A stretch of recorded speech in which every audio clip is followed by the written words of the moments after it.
Your financial life is not the result of your decisions. It is the result of the beliefs running beneath your decisions. And those beliefs, the ones operating below the level of conscious thought, below the level of strategy, intention, and effort, were installed before you were old enough to evaluate them. You did not choose them. You inherited them. From the conversations you overheard as a child about money, from the financial behavior of the people who raised you, from the culture that defined before you could question it, what people like you do with money, what people like you deserve, and how far people like you are supposed to go. Those beliefs are not memories. They are not ideas you consciously hold. They are operating instructions, running silently in the background of every financial decision you make, filtering what you notice, shaping what you choose, and setting, without your permission, the invisible ceiling on what you allow yourself to build. And here is the confrontation. You can earn more, learn more, work harder, follow every strategy in every financial book ever written. And if those operating instructions remain unchanged, the ceiling holds, not because you lack ability, not because the opportunities are not there, because the subconscious mind does not respond to strategy. It responds to identity. And until the identity it holds about you and money is rewritten, every strategy you apply will be unconsciously sabotaged by the system designed to keep you consistent with what it believes you are. This script is about the rewrite, not through affirmation, not through motivation, but through the precise identification and replacement of the 5 subconscious blocks that keep the ceiling in place. The 5 chapters are the inherited ceiling, the deserving threshold, the safety addiction, the visibility fear, and the rewrite protocol. Each chapter ends with one action, specific, private, and scheduled. You do not need to rewrite everything this week. You need to identify one block clearly and begin the correction there. One block removed is one ceiling raised. Let us begin. Chapter 1: The Inherited Ceiling. Somewhere in your early life, a number was set, not written anywhere, not spoken directly, but communicated clearly through every financial interaction you witnessed, every conversation about money you absorbed, every moment when the adults around you responded to financial opportunity, pressure, or abundance. That number became your ceiling, the subconscious upper limit of what feels normal, safe, and appropriate for someone like you to have. The first chapter is the inherited ceiling. The inherited ceiling is not a belief you can locate in memory. It is a feeling. The feeling of unease that arrives when income exceeds a familiar range. The discomfort of a growing balance that somehow generates anxiety rather than relief. The subtle, irrational impulse to spend, give away, or otherwise reduce an accumulation that has grown beyond what the subconscious considers appropriate. These are not random emotional responses. They are the ceiling enforcing itself. The subconscious mind is not designed to build wealth. It is designed to maintain consistency. Its primary function is to keep your external reality aligned with your internal identity. And when external reality begins to diverge, when income rises, when savings accumulate, when financial position improves beyond the inherited set point, the subconscious generates corrective pressure. Spending behaviors that cannot be rationally explained. Self-sabotage in financial decisions that defies the intelligence of the person making them.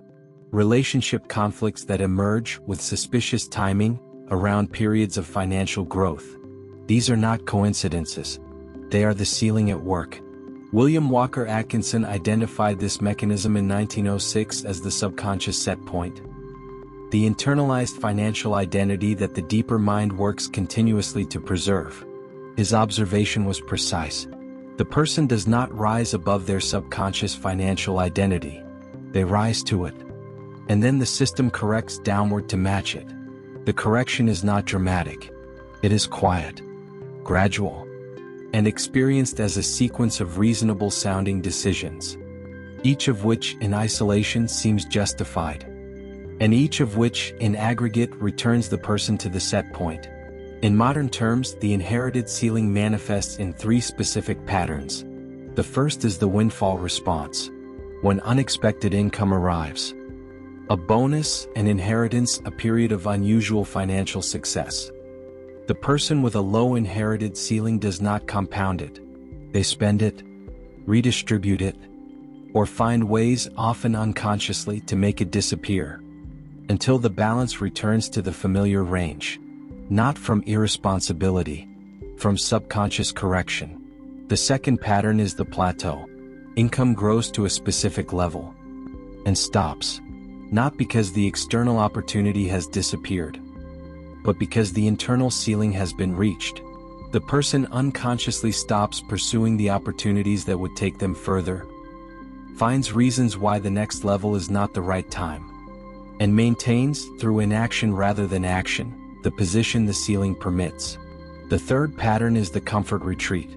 During periods of genuine financial growth, the person becomes increasingly uncomfortable and resolves the discomfort by retreating to familiar financial behaviors, familiar spending, familiar levels, familiar constraints.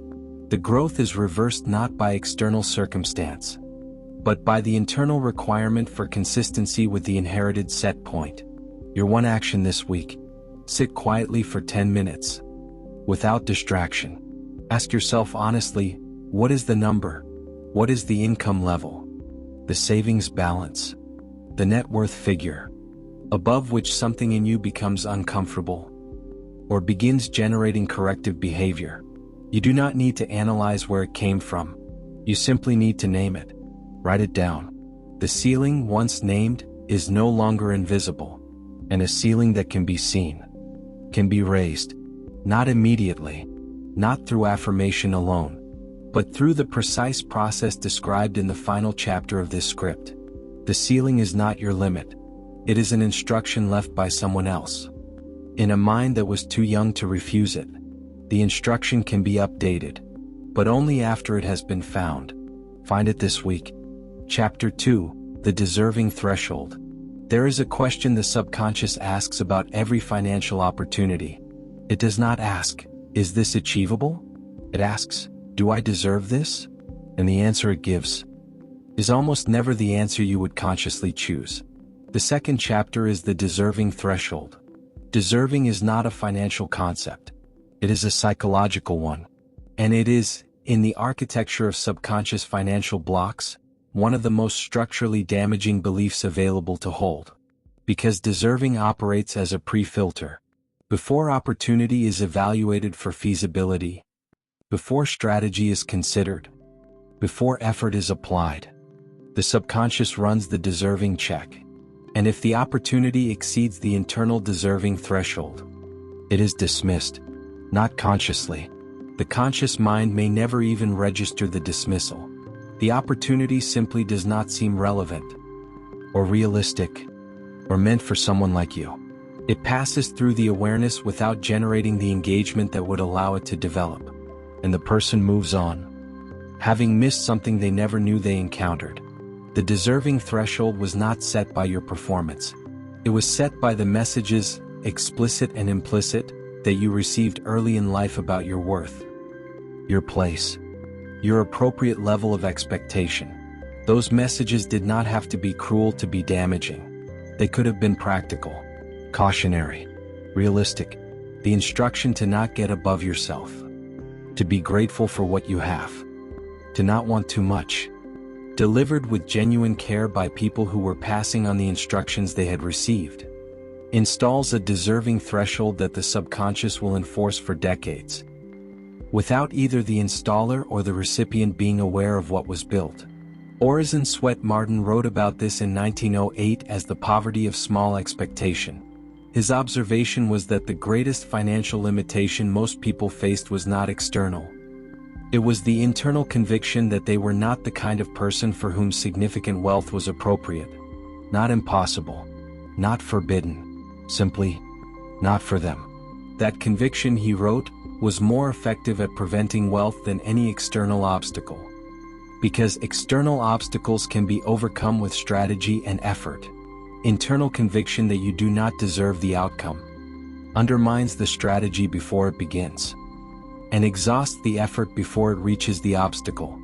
In practice, the deserving threshold produces three observable behaviors.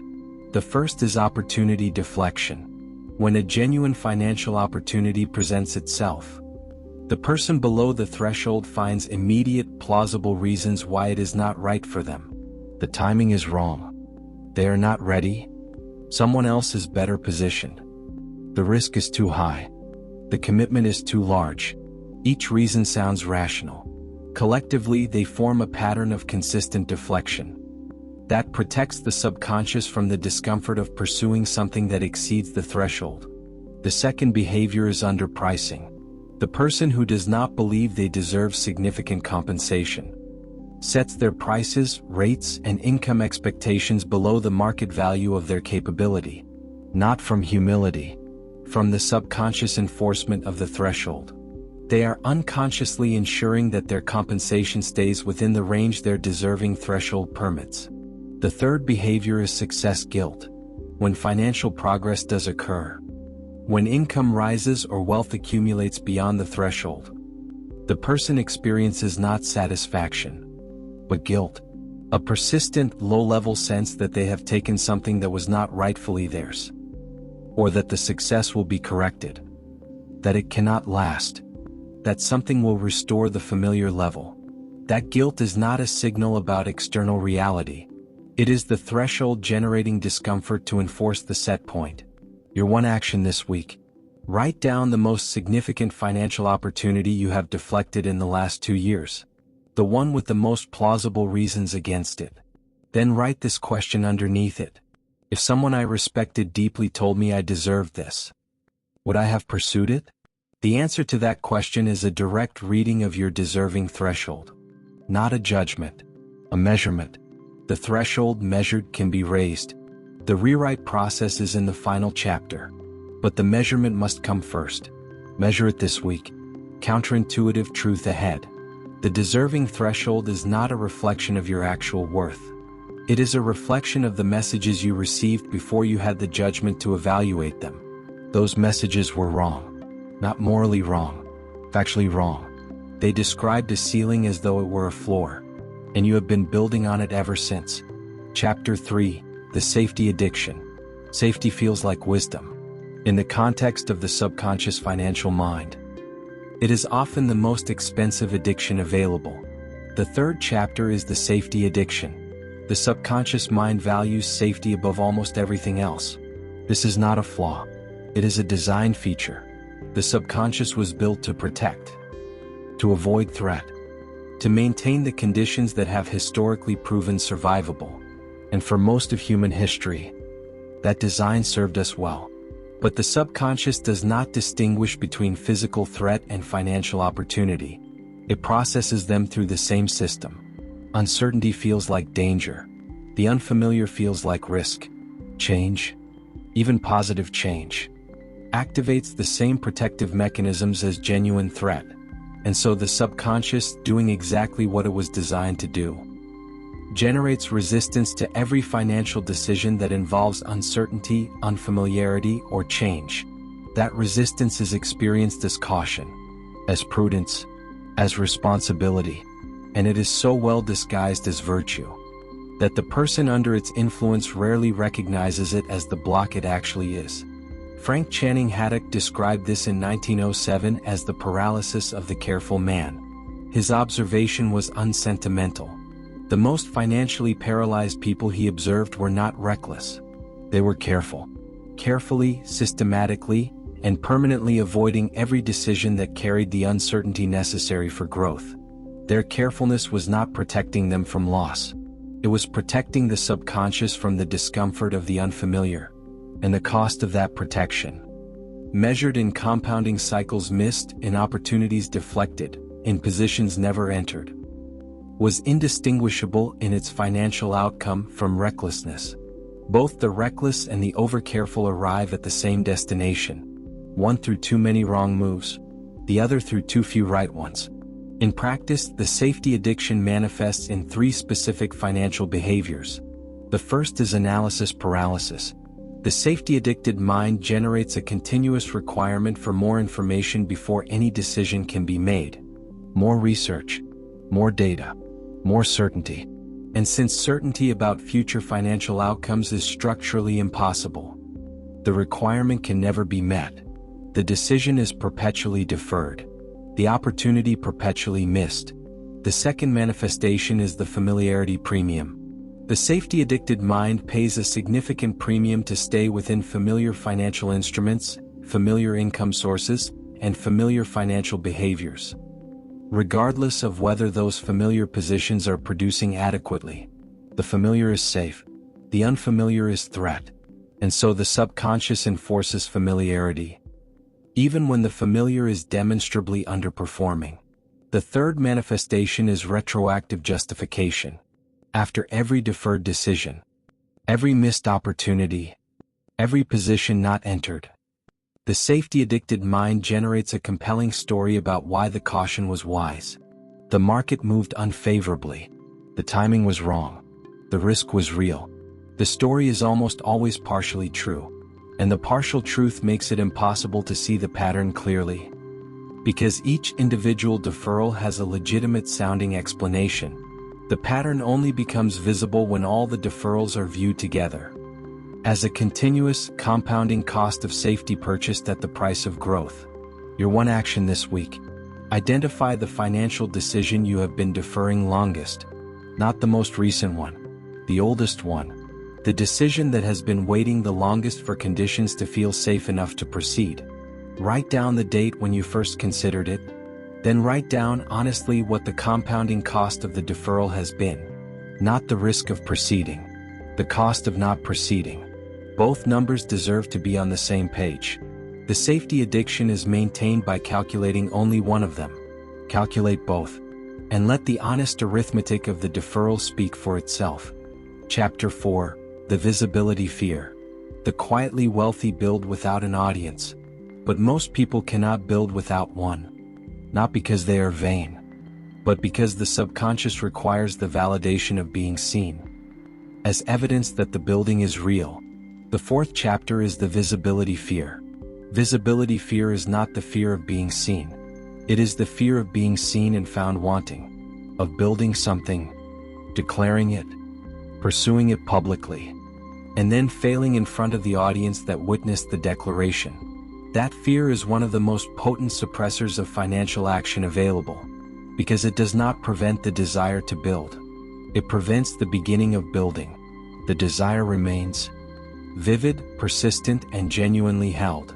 But the subconscious generates a specific form of protection. If you never begin publicly, you can never fail publicly, and so the person waits for conditions that are better, for readiness that feels more complete, for the moment when beginning feels safe enough to survive being witnessed.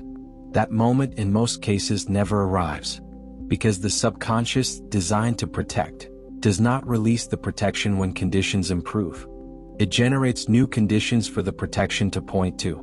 The waiting is not strategic. It is the fear of visibility disguised as preparation. Wallace Wattles identified this in 1910 as the paralysis of the unproclaimed purpose. His observation was that the person who could not begin without an audience, and could not perform for an audience without certainty of success, was caught in a loop that the subconscious had designed specifically to prevent the risk of public failure. The loop was not the absence of ambition. It was ambition held hostage by the fear of what witnesses would think if the ambition failed to produce. In modern terms, visibility fear produces three financial behaviors. The first is private planning without public action. The visibility fearful person plans extensively, researches thoroughly, prepares comprehensively, and does not begin. The planning is real. The preparation is genuine, but it functions as a substitute for action rather than a precursor to it. Because action carries visibility risk, planning, conducted privately, does not. The second behavior is delayed declaration. The person does not tell anyone what they are building. Not from strategic silence. Not from the quiet wealth principle of building without an audience, but from fear. If no one knows, no one can witness the failure. The delay is not a strategic choice. It is a protective one, and the protection it provides, the comfort of unwitnessed effort, also removes the accountability that witnessed commitment provides. The third behavior is premature abandonment. When early results are below expectation, the visibility fearful person exits quickly, not because the fundamental premise has changed, but because continued effort without visible results risks becoming a visible failure. Exit removes the risk, and the position, which may have been one compounding cycle from producing, is abandoned at the moment the subconscious calculates the visibility risk is too high. Your one action this week: identify one financial pursuit you have been conducting entirely in private, not from strategic silence, but from fear of being seen to fail. You do not need to announce it publicly, but tell one person you trust. One person whose response to your potential failure would be support rather than judgment. The act of declaring to one trusted person is not a performance. It is an accountability installation, one that the subconscious cannot easily override, because the witness is now real, and a real witness changes the calculation, not because failure becomes impossible, but because the protection of invisibility is no longer available. And without that protection, the subconscious must find a different strategy. The different strategy in most cases is to proceed. Tell one person. Begin. One decision that compounds, beginning in the presence of one witness. Even one, even privately, is the decision that the visibility fear cannot survive. Make it this week. Chapter 5, The Rewrite Protocol. You have now identified 4 subconscious blocks: the inherited ceiling, the deserving threshold, the safety addiction, and the visibility fear. Each one is real, each one is running, and each one, without a deliberate rewrite, will continue running for as long as the subconscious holds the instructions that installed it. The 5th chapter is the Rewrite Protocol. The rewrite is not a motivational exercise. It is not the instruction to think positive thoughts about money, or to visualize abundance until the subconscious accepts a new reality.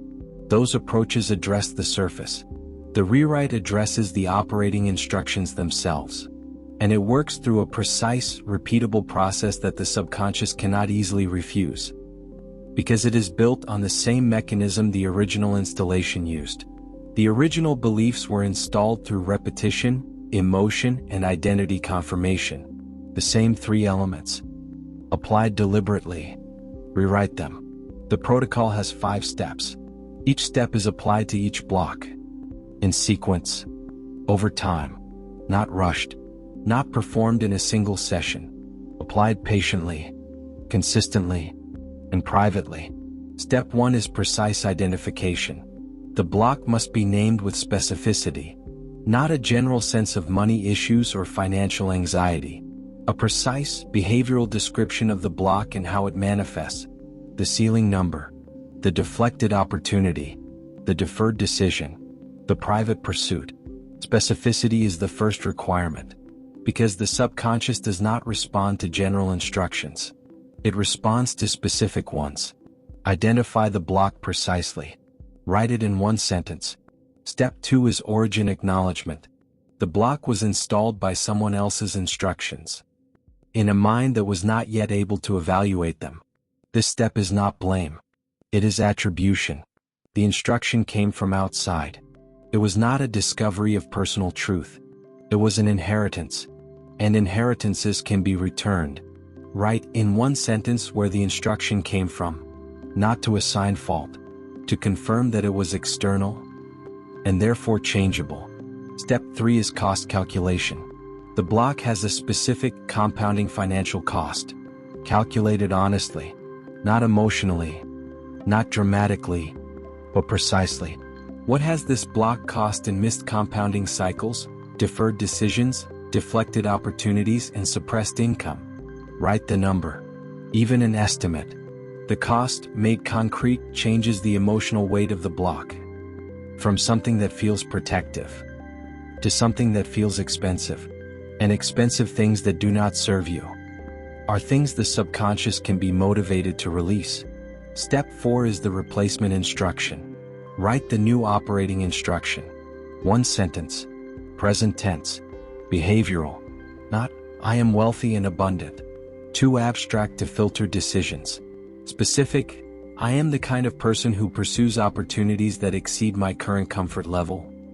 Because discomfort is the sensation of the ceiling being raised. Or, I am the kind of person who keeps the portion without exception. Because consistency is the mechanism and the amount is secondary. Or, I am the kind of person who begins before conditions feel safe. Because the safety I seek is on the other side of the beginning, not before it. One sentence. Written. Behavioral. Present tense. Step 5 is installation through repetition and action. The replacement instruction is read every morning, before the day's financial decisions begin. And every day, one decision is made that is consistent with the new instruction. Not a dramatic decision. Not a transformation. One small, specific, behavioral confirmation of the new identity. The subconscious updates through repetition and evidence. The repetition is the daily reading. The evidence is the daily decision. Together, across 30 days, they begin to rewrite the operating instruction. Not completely. Not permanently on the first cycle, but measurably. The ceiling shifts. The threshold rises. The safety addiction loosens. The visibility fear becomes manageable. And the financial behavior that follows. Small, quiet, and unremarkable in any single instance, begins to compound in a direction the old instructions never permitted. Your one action this week. Begin the protocol with one block. The one that produced the most recognition when you read about it. The one that felt most familiar, most personal, most precisely described. Apply all 5 steps to that one block this week. Write the identification. Write the origin. Calculate the cost. Write the replacement instruction. And on the first morning after you write it, read it, then make one decision that confirms it. 1. That is all the protocol requires to begin. The rewrite does not happen in a week, but it begins in a day. And a rewrite begun is a ceiling in motion. 5 chapters. Each one a precise identification of a subconscious block that is not a character flaw, not a permanent limitation, and not a reflection of your actual capability. Each one an inherited instruction that has been running without your authorization, producing financial outcomes that were never your choice. Here is what you now carry. The inherited ceiling teaches that the subconscious sets a financial set point early, enforces it through corrective behavior, and holds it in place until the instruction that installed it is specifically rewritten.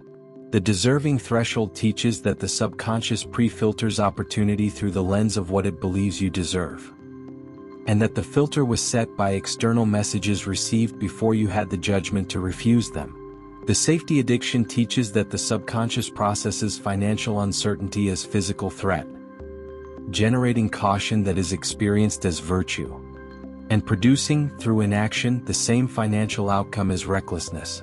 The visibility fear teaches that the fear of being seen to fail prevents the beginning that makes success structurally possible, and that the protection the subconscious provides through invisibility is purchased at the cost of the accountability that action requires.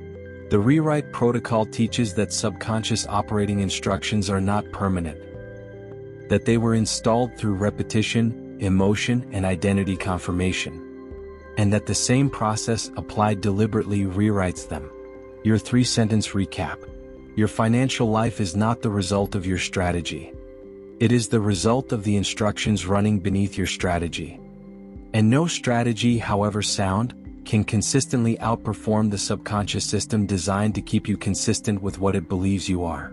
The 5 blocks in this script are not abstract psychological concepts.